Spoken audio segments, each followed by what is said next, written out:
I'm Chad Ruthermond. And I'm Andy Kinnick. And welcome to NOCLIP Pocket. Love is fun everywhere. Today, we're going to be talking about Buddy Simulator 1984, which was released in 2021 and was developed by Not a Sailor Studios, whose name you will see many, many times while playing this game. Mm-hmm. But first, if you give us a like or a rating, it would be greatly appreciated. So, Buddy Simulator 1984 is, well, by definition, I would say this is an RPG. That's probably the way to look at it, though. It's like 1/3 of the time it's an RPG. Mm-hmm. And even then, you don't like level up or get skills. No. You just do combat in an RPG adjacent way. I would say it's a concept game. Yeah. The idea is that this computer AI is trying to make a game for you, and it keeps evolving over time. Right. And also, spoiler alert, I guess, this game has a few little surprises in it. And I don't know, sometimes we like to throw this in for a game that you probably haven't played yet. Yeah, so. The less you know, the better. Mm-hmm. So yeah, if you haven't played it, go do that first. Yeah. The way that I would describe this as the elevator pitch, if you started the episode and are unconvinced whether or not you would want to play this game, is that it's a game that starts out as a desktop simulation, and as the layers sort of peel away and you get to the core of what the game actually is, it's a lot more of a straightforward turn-based game in its mechanics than it leads itself on as. And then you're playing essentially for the narrative and the twists and turns, and it's sort of like scares and jokes. Yeah. It might be that you took a week off in the middle, Mm-hmm. but I feel like the RPG part isn't any more like of what the game is than like the part where it's just like a top-down Zelda, or like the weird like first-person part at the end. Like I feel like it's kind of like an equal piece of the pie, and not the majority of it. I don't know. To me, it feels like at least half. Like it was a lot more of, because there are like puzzles and stuff that you solve in that zone, and all of, like, I count everything pretty much from the top-down part to the end of the game as, like, the quote-unquote real game. Sure. But the game is really short, so it is kind of hard to contextualize. True, yeah. Because what I was going to say, now that we're through all of the... It is the longest part. Yeah. For sure. The way that I personally feel about the game after having played it is that this game had a lot of really creative ideas, and it used up most of them in the first 2 hours. And I was a little bit bummed, honestly, when the game turned into what it actually ended up being after that. But it's not like I didn't like it. It's just, it was not what I was expecting, but not in the way that I wasn't expecting it to not expect to be. Yeah.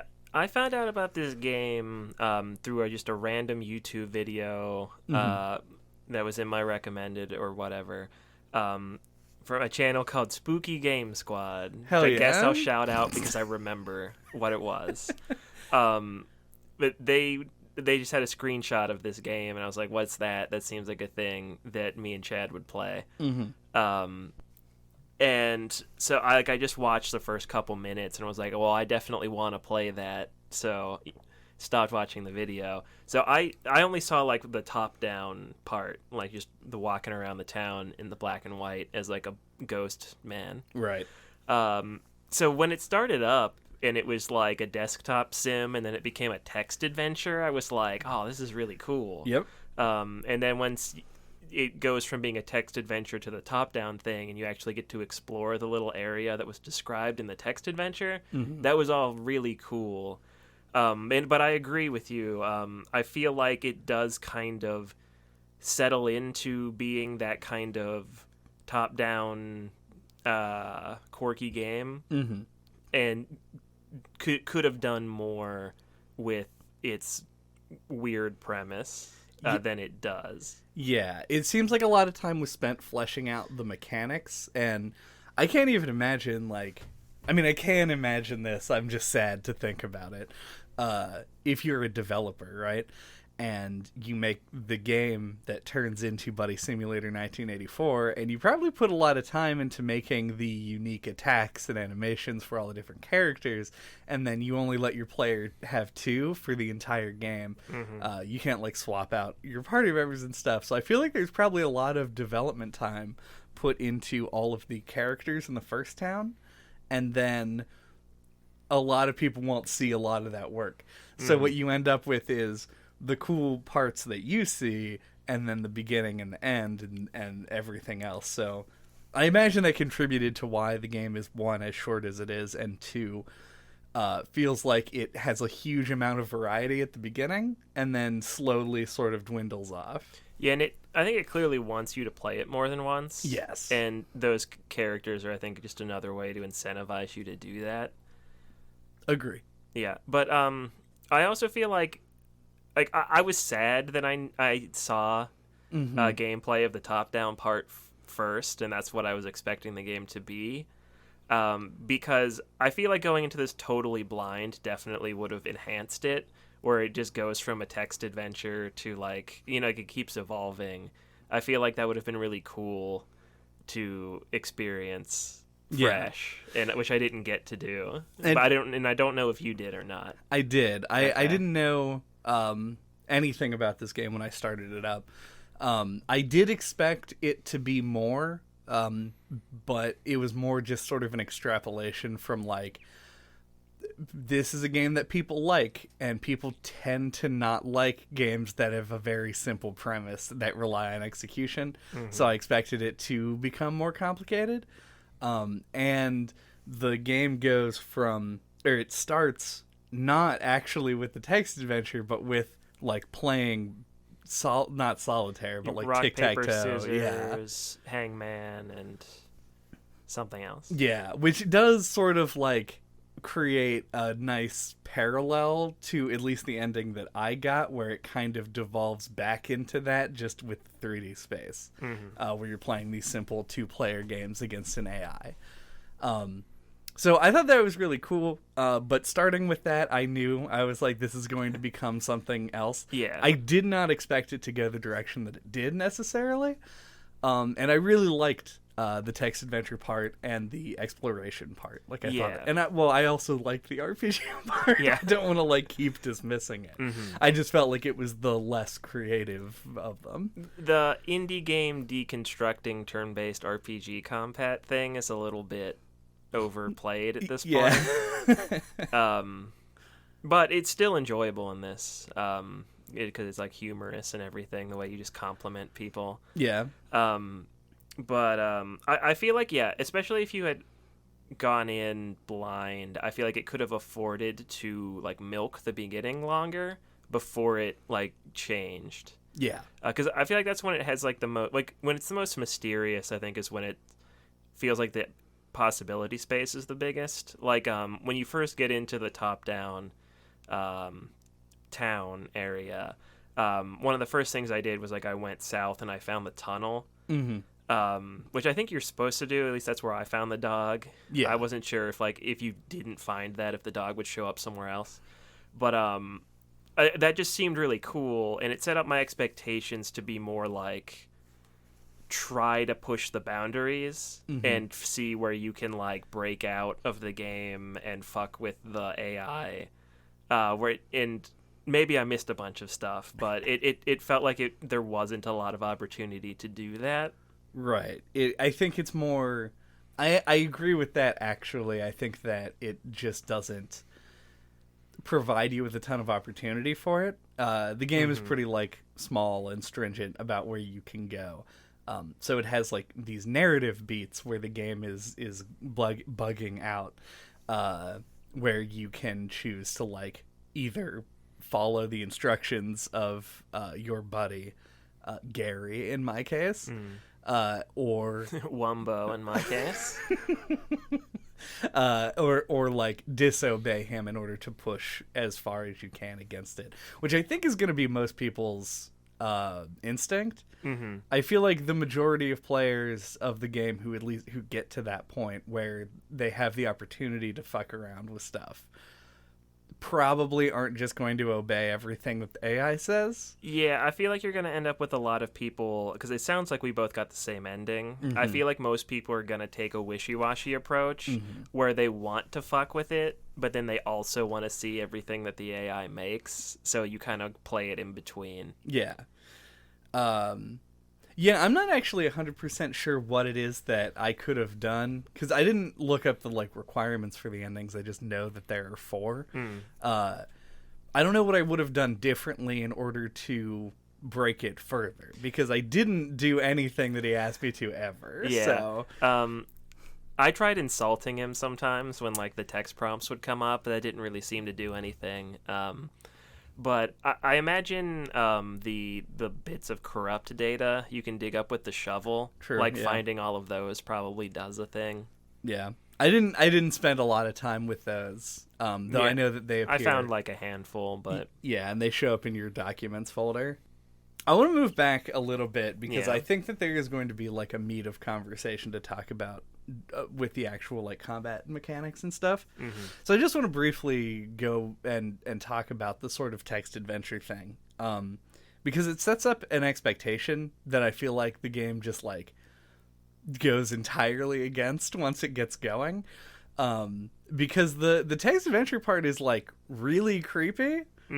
In a successfully unsettling way, and it's part sound effects because it's got sort of the old computer hard drive whirring sound going, and like just the occasional tick and talk that happens in your headphones, and it's good. I think it's super good. It gave me less stupid simulacra audio feeling, where it's not as overtly like a jump scare. It's more just like the audio soundscape is supposed to mimic a room that you aren't in, which makes you a little bit anxious about like, is that a real noise or is that coming from the headphones? Yeah, like when I was playing that part, I was like, this is going to be Chad's favorite part of the game.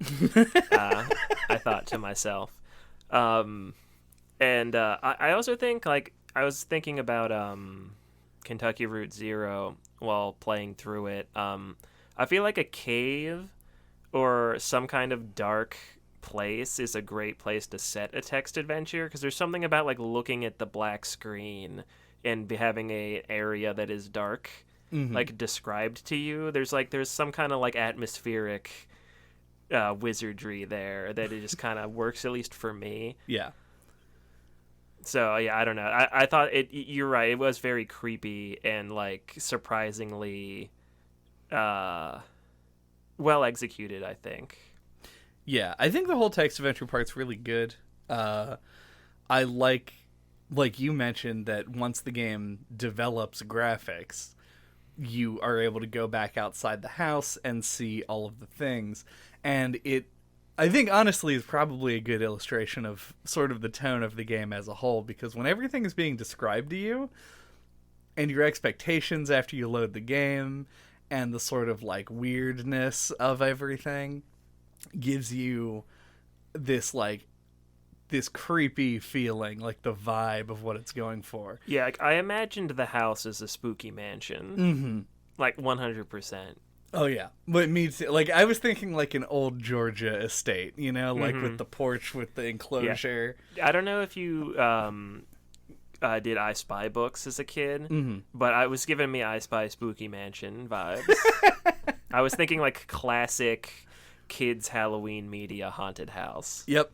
And then it fades up and you get to see everything, and it all looks a lot more innocent and chill than was imagined. Yeah, it looks a little bit more like Minute or Undertale or something. Yeah, which we should potentially address that particular elephant at some point. That this game bears a resemblance to Undertale, or at the very least owes some of its like success to Toby Fox's Undertale at some point.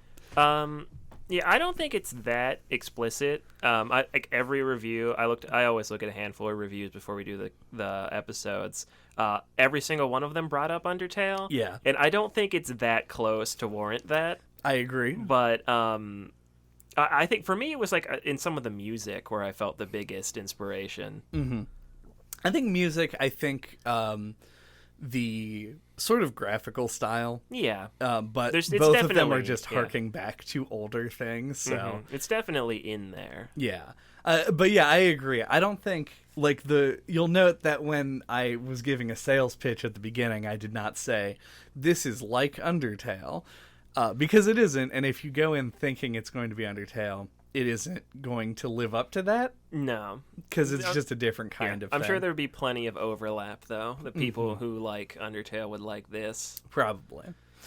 But yeah, so then you go and you explore this little town that's being made. And at this point... And that's my personal favorite part. Even though it's very simple and I think it's poking fun at that. Like you're just doing little fetch quests. Yeah. I found that to be the most charming and fun part for me. Yeah, and I liked because this game is actually pretty funny, which worked really well in this part because I was still expecting to be scared. And when you're on edge like that and they tell you a joke, it tends to land better. So I thought that this whole section was great as well. I do want to address very quickly, what did you name your buddy? We know, Wumbo. Yeah, classic me thing if you're a longtime listener. Yeah. What was your favorite season? I picked summer. Okay, mine was fall. Yeah. What color? Green is my favorite color. Wow, we both did green. Yeah. And then... what was the name of your pet, and what was your favorite animal? My favorite animal is an octopus. Okay. And I named him Gus.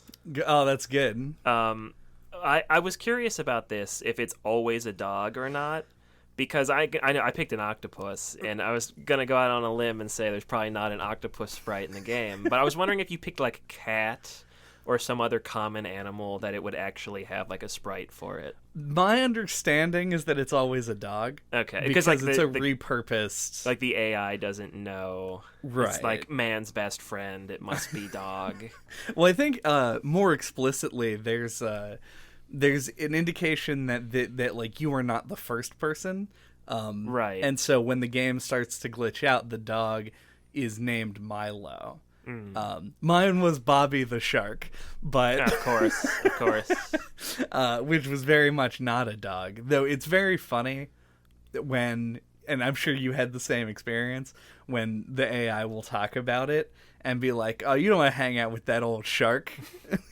It's like a weird sort of like discrepancy that's really funny. Yeah, but I guess, to the benefit of anybody who hasn't played or doesn't remember, the game does ask you several questions up front, like the AI does, and it incorporates it into the game that it makes, which I also felt like they could have done more with, but I don't want to make a big deal of that or anything. But yeah, like it whatever color you pick, it tints the screen that color, and yeah, like it names your pet whatever you pick, and I don't know what the season dictates. I believe that it changes some sprites. And maybe this I'm not sure on. I know that throughout my game there were like leaf sprites on the ground. Okay, so yeah, I didn't have those. Right? Did you have like flowers or something in their place? Probably. I guess summer would probably look like the default one. Right. I would imagine. But specifically, I know it calls it out on occasion where it's like, they'll just say, like, it's a beautiful fall day. Yeah, like, I didn't know how much it would affect it, because I was like, as soon as the RPG part starts, like, you go into, like, a swamp, and I'm like, oh, is this, like, the summer location? I didn't know if it went that far or not.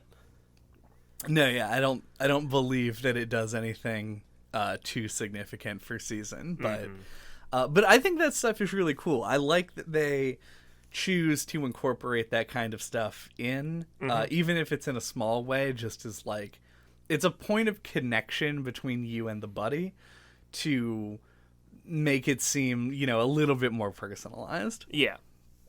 But there is the question, of course, that we have not asked each other since we started playing, which were, who were your 2 party members? I ended up picking, I think his name is Rudy, the blacksmith with the big arms. Yes, the big arm guy. And God, what was his name? Like the guy with the hat on the skateboard, the little blob, something with an M.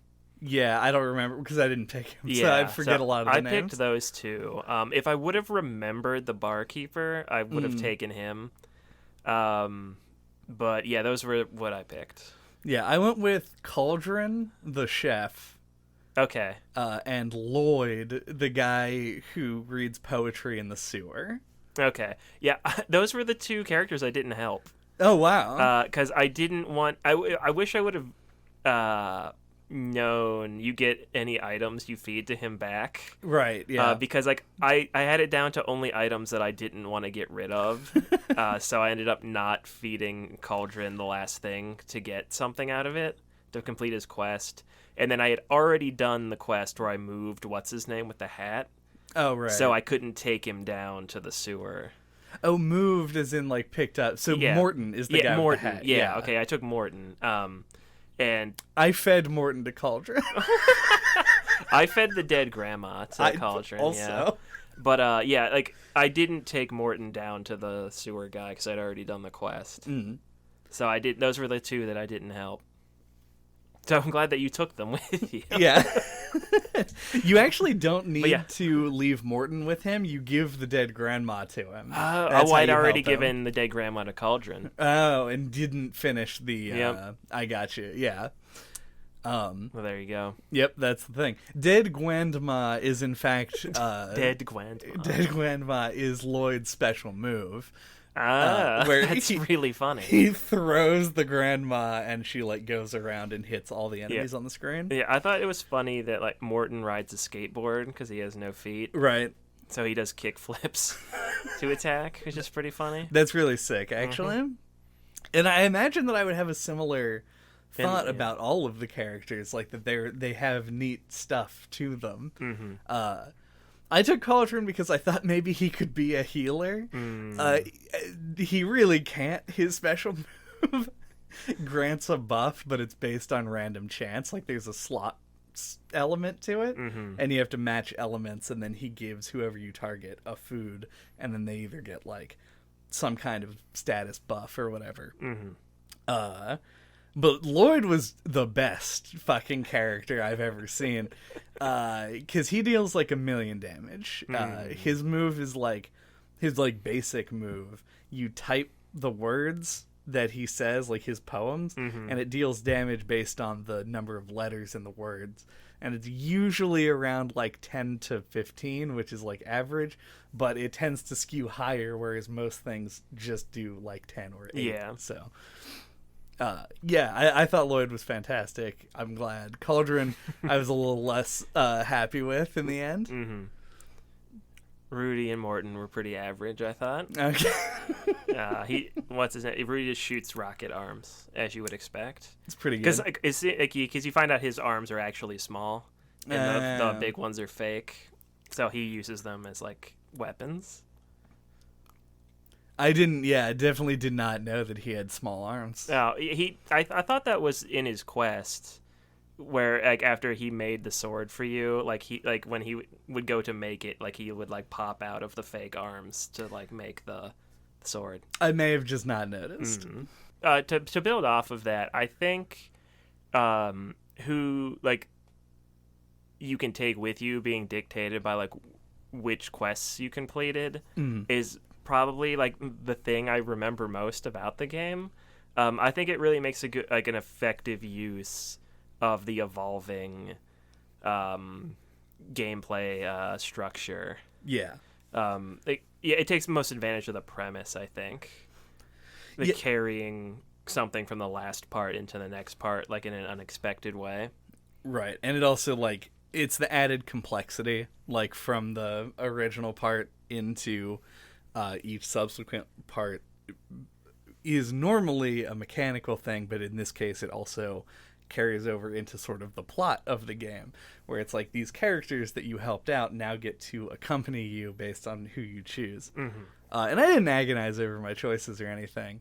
And I think that's probably good. It's to just grab whoever and keep moving along. Because you really don't have much of a knowledge about what they're going to do. Right. Yeah, I like that a good bit. So what did you think about the actual combat in the game? Sort of like a mix between... well, I don't know. It's not really a mix. It just sort of does the Super Mario RPG thing. Yeah, you got the timed button presses, and then you've got like a cutesy, like you have to befriend the enemies type system instead of kill them. Yeah, and it's enjoyable for what it is. Spread out over a full game, it would definitely be too shallow. Yeah. But I thought it was engaging enough for like the chunk of the game that you do it. Yeah. Like it was like funny enough. Like the fact that you actually had to like type some stuff is cool. Like we've talked about this before, where PC games are on PC, so why don't more of them like use the keyboard? This game actually uses the keyboard. Yeah, I was thinking about how this would be like put onto a different console if they wanted to, and it just doesn't seem like it would ever be possible. You would have to jump through a lot of hoops to get around the way that the combat works. Bundle it with the keyboard. Yeah, but you could put it on the GameCube so that you can use that weird-ass GameCube keyboard controller. Oh, yeah. Wasn't that for like an MMO? Like, Phantasy Star or something. Something like that. I think that's accurate. Yeah, I think honestly where the comparison to Undertale falls down the most is like, yes, in Undertale there's the option to like solve fights non-violently. In this game, there really isn't. Like, it's just the one mechanic, and despite the fact that it describes it as them being impressed by you, you're still, like, shooting needles at them and stuff. Yeah, it's supposed to just be a joke. Yeah. Like the AI is making, like, an RPG game where you just fight enemies, but it's, like, theming it around friendship and being like, oh, no, you're actually befriending them by hitting them. Yeah. Yeah, so I think, it's supposed to be like a cheeky joke. Which I thought worked pretty well. Yeah, especially with the one, like, cricket or, like, bug character that you keep bullying, whatever his name was. Yeah, oh, yeah, that's, what's your attack called? Oh, Mickey Slap Tap. Oh, of course it's the Mickey Slap Tap. Mine was I just call mine the Chad. I didn't put a ton of creativity into this. I thought you were going to go with like one of your like Skyrim names, like the Scroat Stabber or something. The exquisite Scroat Stabber. The Chad. The Chad. I wish I had been maybe a little bit more creative, but then I also thought that was pretty funny. So I kind of rolled with it. So I don't. This might be too early, so feel free to shut it down and save it till the end. I probably won't. But what did you think of the actual like creepy / horror elements of this game? It's weird, right?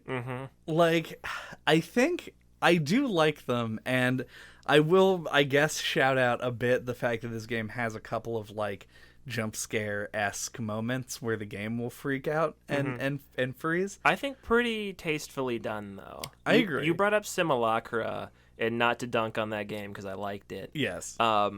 It does the jump scare thing, and it's just like cheap jump scares. It's a trashy jump scare. Like, this one, like the glitchy sound effects aren't too loud or any. It doesn't feel like this is dumb, right? When you see it, you know, like it's actually kind of creepy. Yeah, full agree.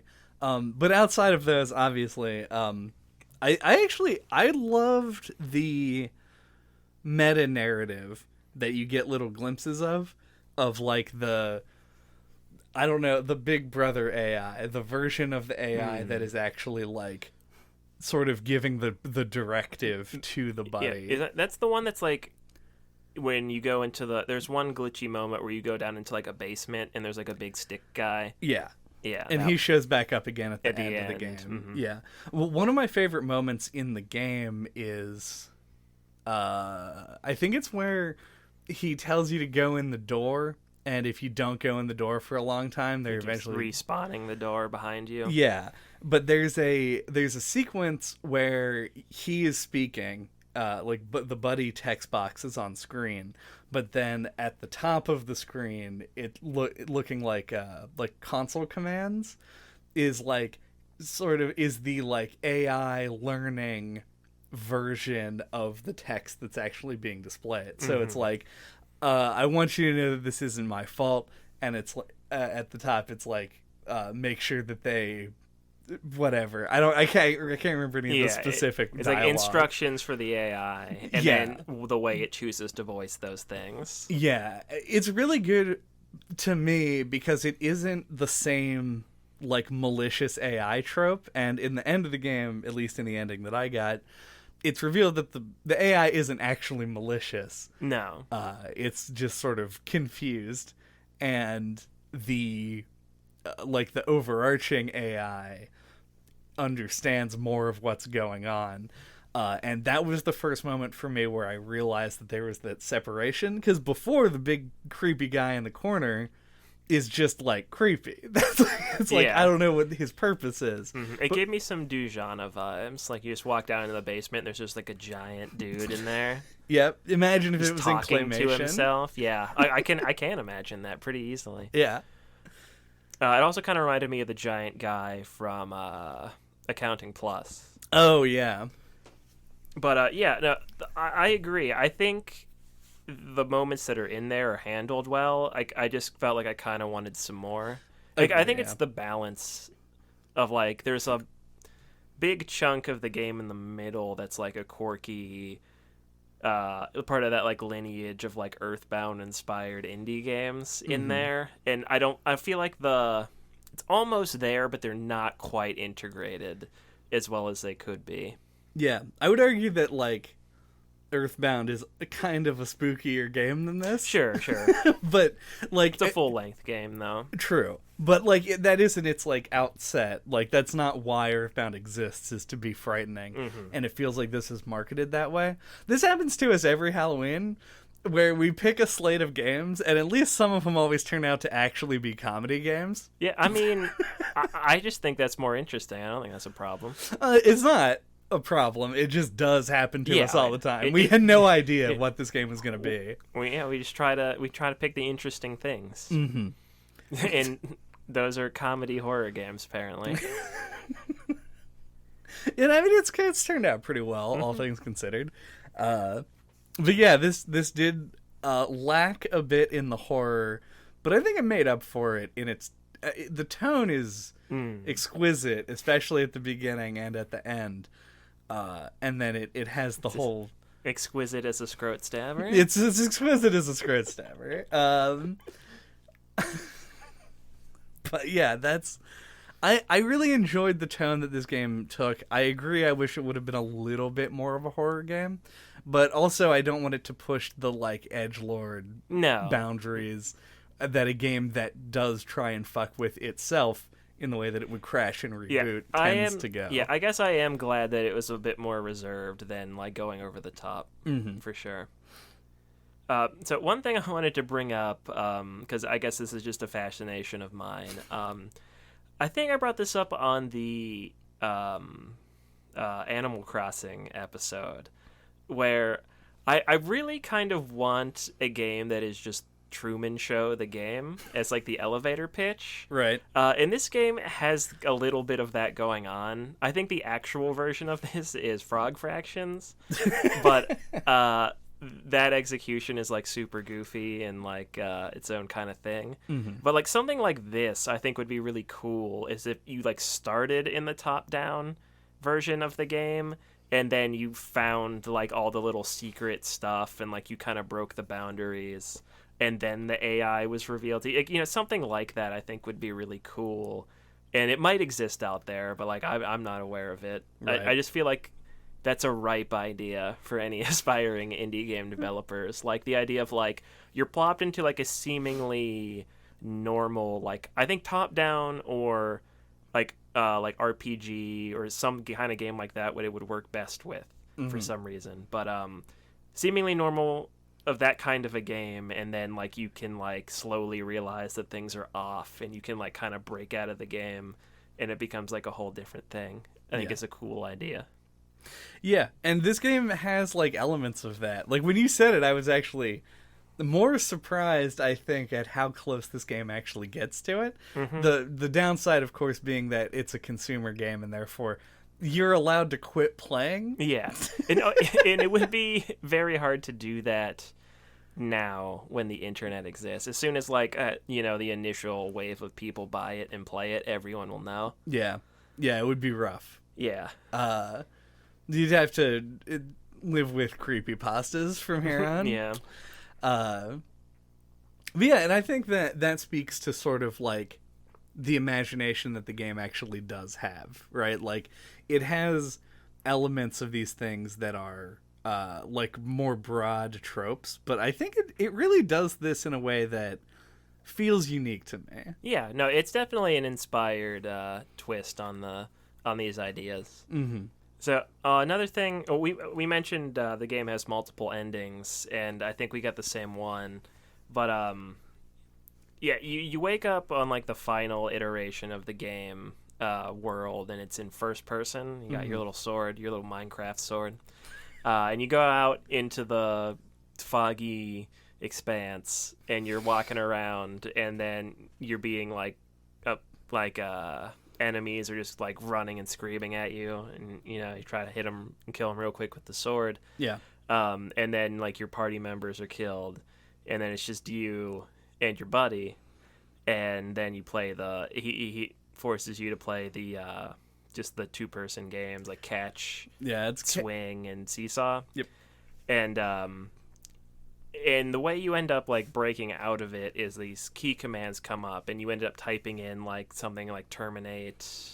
It's whatever. It's a deletion thing. I actually caught it at the very end. Yeah. When it started having you press enter. Yeah. I was like, same. "Ooh, wait." Because I like that a lot. Mm-hmm. And I totally sympathize with the developer that like I really wish there was a way to signal to the player to do that, and they could be more involved in it, rather than you're just typing and not realizing to the end what you're doing, right. like happened to both of us.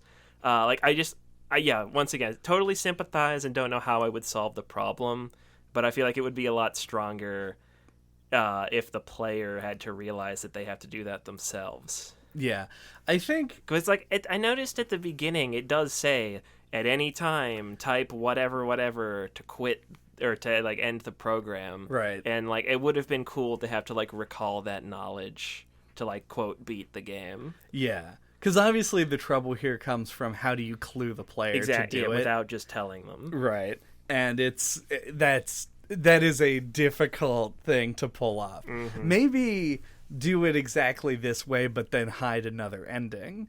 Where you type something different and that's how. Yeah, and I don't know what the other endings are, but True. Maybe there is a secret ending where you have to do something like that. Right. No, but I did think that was really cool. That was a great ending to a game that felt like a fucking Hollywood movie to me, where it's like at the end, like the heroes are like, "Oh, what? We're gonna die for sure," and then like some guy swoops in a fucking helicopter and he's like, "While you were doing this the whole time, I came from over there with the helicopter." Yeah, like the reveal, like the Ocean's 11 reveal, like this is how it actually happened. God. This is the Ocean's 11 prestige of this game. It's just like, I think you're right. It is like the perfect ending for this kind of narrative. Yeah, it's really good. I went on a roller coaster ride with this, where I started in love with it, and then dipped into an acceptance of it, and then those lever puzzles weren't really doing it for you. Yeah, the lever puzzles. That is where I quit. Yeah, I forgot. It's understandable. Yeah, and then it comes back up at the end. Let me briefly, I don't really have much else to go over, but I did have 1.5 stories that I wanted to tell. Is either of them about the scene where you had to kill the dog? No, we could talk about that as well. But anyway, do your things first. So the first story is just, I played this game in one night, and then I stopped at a point, and then I came back, and it was like a week and a half later, and the point where I was I remember loading in to the game and taking like 2 steps forward and it being that 10 lever thing, which ended up, of course, just being click it until you hear a sound, and flip all the levers to the right. I love the idea that like I got to the point where I saw the levers and I was just like, yeah, I'll come back later. But anyway, I did all that, and I, continued with the game I was playing, and I get to King Wrath, which, if you haven't played the game, is a boss, and then right after that boss, it goes into the last dungeon, which is a very literal dungeon. Yeah. Where you fight the final boss, the Snoodle Wonker. Yes. So I kill the boss, and then I go up a ladder that is in the room, and it even prompts you. It's like, do you want to leave? And I was like, yeah, obviously. And I start walking around the town, and I was like, what the fuck am I supposed to do? And I just was like, I'm lost. I don't remember what was said to me a week and a half ago the last time I played this game, so I'm just gonna look it up, because obviously I fucked something up, etc., etc. And I was like, this is probably a problem people have, because it didn't tell me where to go, and the game normally tells you where to go. Mm-hmm. So I was like Googling like Buddy Simulator after King Wrath, or like Buddy Simulator where go, walkthrough, anything. And there aren't any text walkthroughs, so I ended up having to watch a video, which made this much more humiliating. Mm-hmm. So I wouldn't have brought this up if it was just me forgetting something and then going back. Mm-hmm. So what it was go right.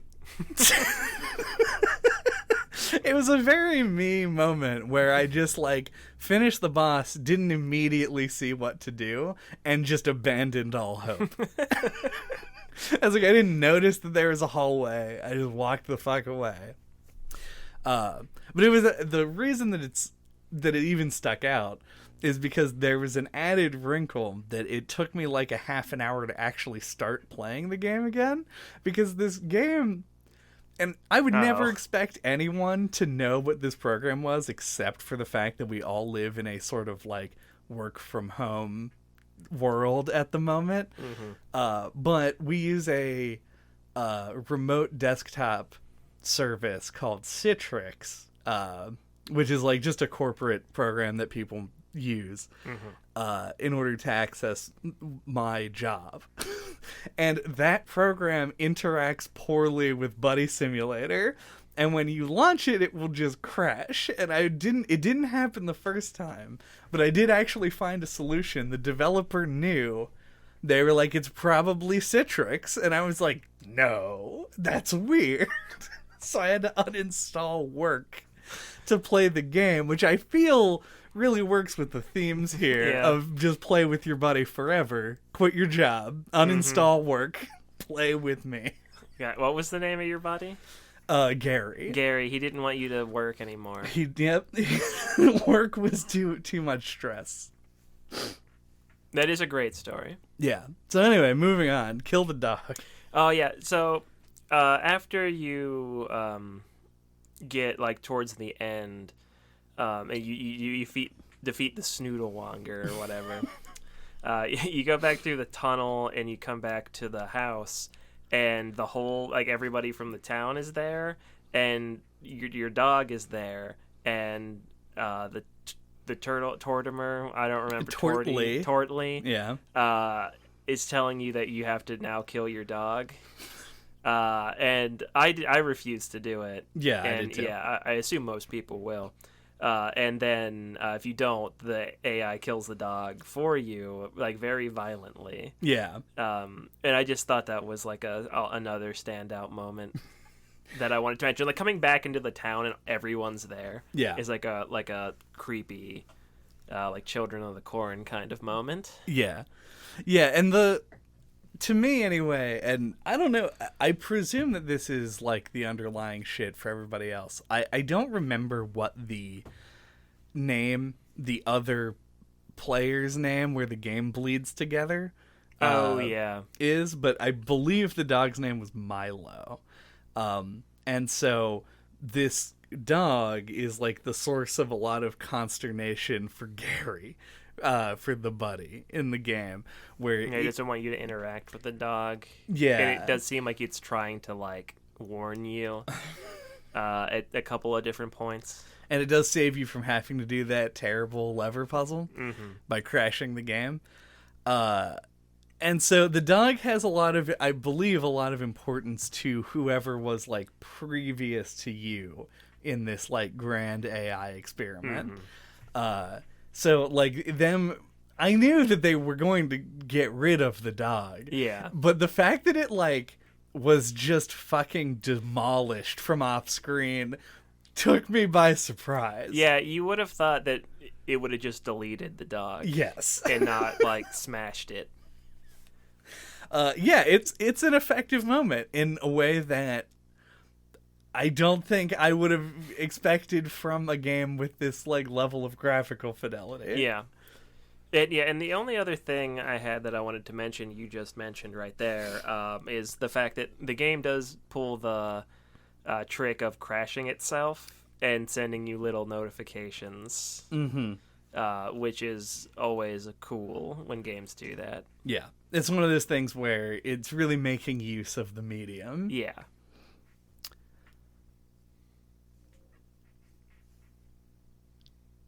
Do we have friendly thoughts? My friendly thoughts for all my buddies out there. You shout-outs to my buddies. Are this game is really cool. It's one of those classic like NOCLIP pocket indie gems. And the only thing is that I wish I'd gone into it totally blind, because I think it would have hit harder to go from the text adventure to the top down and beyond that it grows into. But that was the only thing I knew about it, so I guess it wasn't so bad. Still, mostly everything else got to be a surprise. Yeah, so like what here is really good. It's just one of those games where it's like you can see more inside of it. Like it makes your imagination, I think, kind of run with like all the things that like you could do or all the things that might happen. And I don't think it really gets to quite stretch its legs as much as it probably wanted to. And like that's its biggest fault.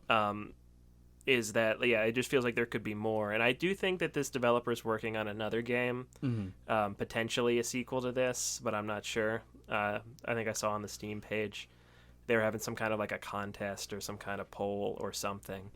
So I guess check that out if you're interested. Yeah, Buddy Simulator 1985. But yeah, I think this is like a great indie gem that had a lot of cool ideas and did manage to kind of tie them together into a unique package. Its biggest flaw, I think, is that it just feels like it had more potential. Yeah, I can agree with that.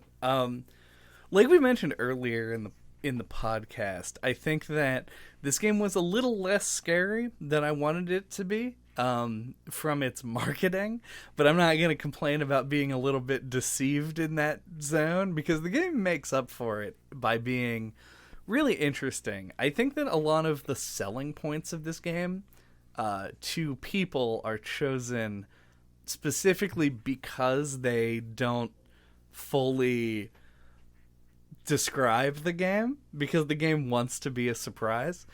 So things like, this game evolves while you play it, and this game is a spooky game, don't really encapsulate what's cool about this, but it does entice you and draw you into the game. So going in blind is obviously best, but very rarely does anyone do that these days. And I think what's there is very cool. The game where I said it was less scary is much more funny than I expected it to be. It has a particular sense of humor that, outside of a few jokes, isn't like... It's not highbrow, but it's also not like poop jokes. It's clever. Yeah, it's pretty clever as far as its comedy goes. And I really like a lot of the dialogue. And the combat is more engaging than I would have expected. It's a lot harder than I expected it to be, though I didn't ever die. It's just hard to play optimally, and I think that's probably good for a game like this. Yeah, in the end, I was a little bit let down in places and then brought back up in other places. This game is a real inverse bell curve for me, and I liked it. I would recommend it to people who haven't already listened to this podcast. Yeah, if you like weird indie games, like, definitely add this to your list. Yeah. Thank you for listening to NoClip Pocket this week. What are we talking about next time? Next time, we're going to be talking about Sally Face, which is a point-and-click adventure game, because we can't not do one of them every year at least. I feel like we're actually really restrained. For the amount of them that we like and we could talk about, we haven't done that many. I feel like it is a Halloween staple, though. Yeah, there's a lot of, like, psychological and other kinds of horror point-and-clicks. Yeah. So it is a point-and-click adventure game that was made, from my recollection, entirely by one guy, which is sort of what, I mean, plus a recommendation to me personally, is the thing that I think makes it very cool to talk about. So yeah. It's got that inspired, like, passion project indie feel to it. I guess I should throw out a content warning. If you do intend to play it, it has some scenes of violence and some themes of suicide. Yeah, it isn't a game for the faint of heart and may border on that edgelord territory that I mentioned earlier. A little bit. Yeah. But don't let that turn you off, though. Because I remember when we first booted it up, I was like, But then it actually executes it pretty well. It's a lot more charming than I would have guessed. Yeah, it starts off, I think, seeming kind of off-putting. Yes. In its tone. But it's not. Until that time, if you want to get a hold of us, all of our contact information is on our website at noclippodcast.com. There you can find links to our Twitter, our email address, the YouTube, where you can check out all of our old episodes, including Telling Lies, the desktop simulator, Deltarune. Yeah, and Undertale twice. Yeah, the Undertale epilogue. Might I recommend? Minute. Oh yeah, another game that's kind of like this. Has a black and white, I mean, monochromatic. Yeah. If your favorite color is green, you could also check out Obra Dinn, which has an option to make the game very green. Yeah, or Downwell. That's also, yeah. They're on. I did play with the matcha palette, so it's good shit. I liked the aqua one. That was my preferred. Nice.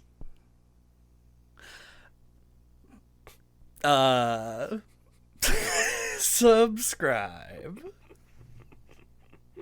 Chad, what are you doing? Just hit the subscribe button. Rebel against YouTube, who insists that we should only have 80 subscribers. 83, I think we have. And we've been sitting at that for like 2 years. Yeah. Rebel. Subscribe to us. Make us have more. Rebel by ringing that bell. Oh, nice. Bow.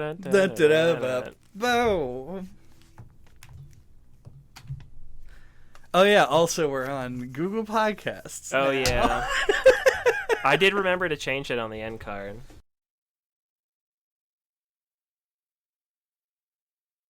I was going to look up that slogan again. Oh right, it was "Love is a battlefield." A battlefield. Love is a battlefield. Love is fun everywhere. Even on a battlefield. LIFE. Life. Even on a battlefield. Mm-hmm. We've confirmed it. We've run all the tests. Love can, in fact, bloom even on a battlefield.